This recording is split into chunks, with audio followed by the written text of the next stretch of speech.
জুলাইকে কেন্দ্র করে আমরা অনেক রকম আকাঙ্ক্ষার কথা শুনতে পাই। জুলাই কে নিয়ে কেউ বলেন যে ৭২ সংবিধান থাকবে না যদি আমরা সংস্কারের কথা বলি, আবার কেউ বলে নতুন গণতন্ত্র বাংলাদেশ বিনির্মাণের কথা, কেউ বলে শুধু হাসিনা রেজিমের পতন চেয়েছিলাম, আবার কেউ কেউ এই জুলাইকে অনেকেই বলেন যে তারা ইসলামিক যারা ছিলেন তাদের এক ধরনের জয় হয়েছে। কি আসলে জুলাই থেকে আকাঙ্ক্ষা কি ছিল, আপনি কিভাবে দেখেন? যখন আমরা জুলাই অভ্যুত্থানের সময় রাস্তায় নেমেছিলাম, শিক্ষক হিসেবে আমাদের ছাত্রদের নিরাপত্তাই আমাদের কাছে সবচেয়ে গুরুত্বপূর্ণ বিষয় ছিল। শিক্ষার্থীদের যখন বিশ্ববিদ্যালয়গুলো বন্ধ হয়ে গেল এবং তখন ১৭ তারিখে যখন বিশ্ববিদ্যালয়গুলো থেকে ছাত্রদেরকে বের করে দেওয়া হলো জোর করে, তখন আসলে আমরা দেখলাম যে প্রাইভেট বিশ্ববিদ্যালয়ের শিক্ষার্থীরা একদম একটা ঢাল হয়ে দাঁড়ালেন ১৮ই জুলাই।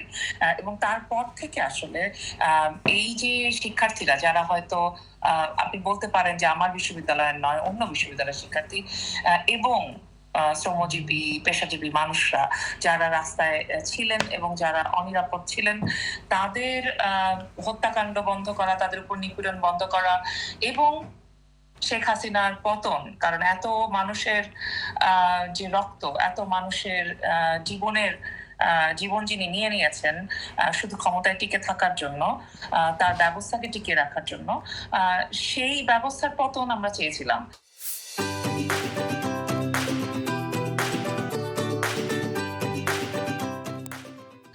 এবং সেই ব্যবস্থার পতন চেয়েছিলাম বলেই তো আমরা আসলে পদত্যাগের স্লোগান দিয়েছি, আমরা দিনের পর দিন রাস্তায় থেকেছি। আমাদের শিক্ষার্থীরা তাদের মতো করে আন্দোলনটাকে এগিয়ে নিয়ে গেছেন এবং আমরা শিক্ষকরা কিংবা আরো অনেক অনেক জায়গায় বিভিন্ন ধরনের পেশাজীবী মানুষরা কিন্তু এই অভ্যুত্থানের সাথে যুক্ত হয়েছে। এবং তখন জুলাই হত্যাকাণ্ডের বিচার এবং জুলাই হত্যাকাণ্ড বন্ধ করা, এটাই একটা প্রধানতম বিষয় ছিল। তার সাথে যুক্ত হয়েছিল হাজার হাজার ছেলে মেয়েদেরকে ধরে নিয়ে যাওয়া, ছেলেদেরকে ধরে নিয়ে যাওয়া হচ্ছিল, আমাদের সমন্বয়কদেরকে ধরে নিয়ে যাওয়া হচ্ছিল, তাদেরকে গুম করা হয়েছিল।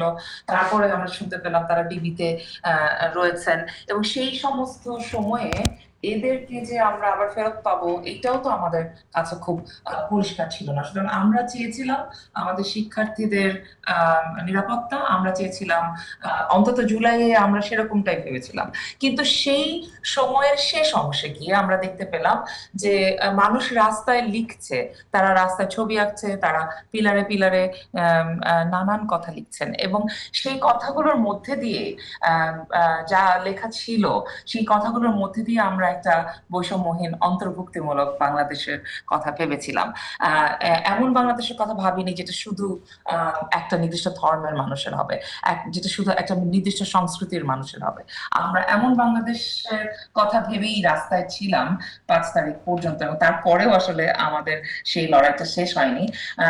যেই বাংলাদেশে আমরা নাগরিকের মর্যাদা নিয়ে, অধিকার নিয়ে থাকতে পারবো, আমরা সেটা আমরা পাইনি। এবং আমাদের মনে হয়েছে যে ৫ তারিখের পর থেকে যেন যে কোনো ভিন্ন মত, যে কোনো ভিন্ন সংস্কৃতি, এমনকি নারীর লিঙ্গ পরিচয়, তার জাতিগত পরিচয়, এগুলো অনেক গুরুত্ব সহকারে দেখা হতে থাকলো এবং সেগুলোকে প্রান্তিক করার, ধ্বংস করার, নিপীড়ন করার নানান প্রক্রিয়া চলেছে।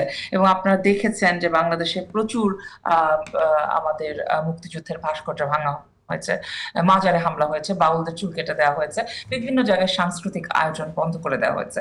এই এই জিনিসগুলো কোনোটাই জুলাইয়ে চাওয়া ছিল না। এবং আমরা যারা রাস্তায় ছিলাম, শিক্ষার্থীদের কাছ থেকে আমরা যে বার্তাটা পেয়েছিলাম, সেই বার্তাটা কিন্তু সবাইকে নিয়ে চলার, এবং সেই বার্তাটার সব সামনে ছিল মুক্তিযুদ্ধ, সামনে ছিল সেই গানগুলো, যে গানগুলো আমরা ঐতিহাসিকভাবে মুক্তিযুদ্ধে কিংবা তারও আগের সংগ্রামে এবং তার পরের সংগ্রামে আমরা ব্যবহার করেছি। আমরা মুক্তির মন্দিরে সোপানতলে গিয়েছি, আমরা জাতীয় সঙ্গীত গেয়েছি, আমরা ধনধান্য পুষ্পভরা গেছি। আমরা কখনো ভাবিনি যে ৫ই আগস্টের পরে এসে প্রথম আমার জাতীয় সঙ্গীত নিয়ে প্রশ্ন করা হবে। আমরা ভাবিনি আমাদের মুক্তিযুদ্ধকেই একটা একেবারে ধ্বংস করে দেওয়ার একটা চেষ্টা চলবে, তাকে প্রশ্নবিদ্ধ করা হবে। এই জায়গাগুলো আমাদের আকাঙ্ক্ষার মধ্যে ছিল না। এখন আপনি বলতে পারেন কার কি আকাঙ্ক্ষা, সে তো তার আকাঙ্ক্ষা সে জানে। সেটাও আমি অ্যাকসেপ্ট করি যে অনেক ধরনের মানুষ এই অভ্যুত্থানে যুক্ত হয়েছিলেন, কিন্তু প্রত্যেকের জন্য জায়গা ছাড়ার দরকার ছিল। আমরা সেই সহিষ্ণুতা 5ই আগস্টের পরে আর দেখিনি। আমরা দেখেছি সবাই ক্রেডিট নেওয়ার জন্য ব্যস্ত হয়ে গেছেন, কে কার চেয়ে বড় ধন্যবাদ আন্দোলন আপনাকে করবে সেটার জন্য ব্যস্ত সামিনা হয়ে গেছেন, লুৎফা। কে সবার আগে কি করেছেন সেটা নিয়ে ব্যস্ত হয়ে গেছেন, এবং এক ধরনের শক্তি প্রদর্শনের একটা ভয়াবহ প্রতিযোগিতা দেখেছি। আমার মনে হয় গত কয়েকদিন ধরে আমরা যা দেখছি সেগুলো এই শক্তি প্রদর্শনেরই একটা মানে ফলশ্রুতি, এবং এই শক্তি প্রদর্শনগুলো আসলে আমাদেরকে কোনোভাবেই দেশ হিসেবে, সমাজ হিসেবে আমাদেরকে শক্তিশালী করেনি, বরং আমাদের সমাজের ভেতরে যে সম্পর্কের জালগুলো কি আমাদের মেরামত করা দরকার ছিল সেগুলো আমরা বিচ্ছিন্ন করেছি।